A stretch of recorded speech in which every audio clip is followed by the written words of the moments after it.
Quyon va sabzilar. O'rmonda kichkina quyoncha yashar edi. U sabzini juda yaxshi ko'rardi. Quyoncha bahor kelishi bilan ota-onasining tomorqaga sabzi ekishlarini tomosha qilar ekan.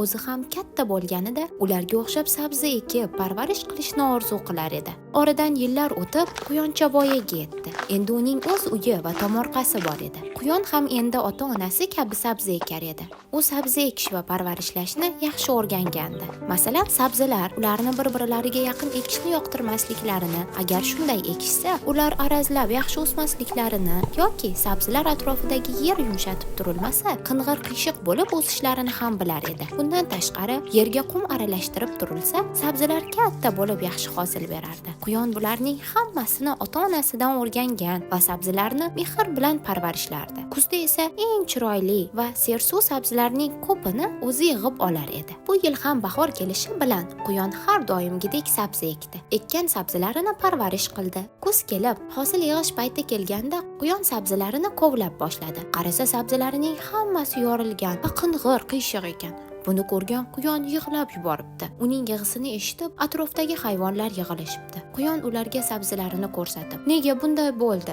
Axir men hamma ishni to'g'ri qilgan edim-ku", deb yig'lar edi. "Ha", dedi tipratikan qiyshiq sabzini qo'lida aylantirib ko'rar ekan. "To'g'ri aytasan, ular juda xunuk. Ularga qarasang yeging ham kelmaydi", dedi Olmaxon. Buni eshitib Quyon battar siqilib ketdi va "Bo'ldi, endi hech ham sabzi ekmayman. Endi bodringmi, qovoqmi, boshqa biror sabzavot ekaman, lekin sabzi ekmayman", deb jahl bilan. Shu payt ularning oldiga ukki uchib keldi. U bo'lgan voqeani uzoqdan kuzatib turgan edi.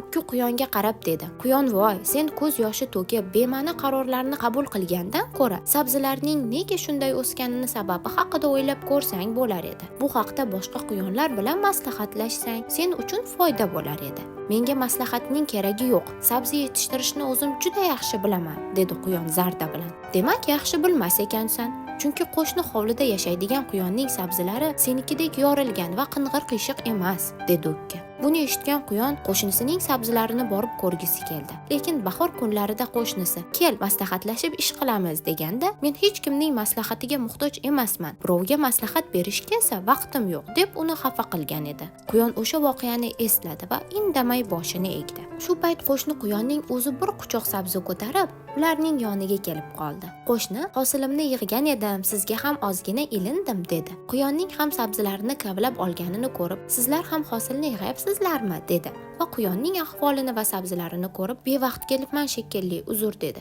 Shunda ukki gapga aralashdi. "Bevaqt emas, juda vaqtida kelding. Nega sening sabzilaring bir tekis va chiroyli, buning sabzilari esa yorilgan va qiyshiq", deb so'radi. Bu yil bahor quruq va yomg'irsiz bo'ldi. Bolaligimizdan beri bahor bu qadar quruq kelmagan edi. Men tashvishlanib, nariga qo'shnimdan maslahat so'radim. U menga ko'proq sug'orish kerakligini aytdi. Men uning aytganini qildim. Shu xolos, dedi Quyon. "Mana ko'rdingizmi? Maslahatlashgan odam adashmaydi", dedi va ukki uchib ketdi. Ko'rdingizmi bolajonlar? Har ish maslahatli bo'lgani yaxshi. Shunday ekan, keyingi ertaklarda ko'rishguncha, xayr bolajonlar.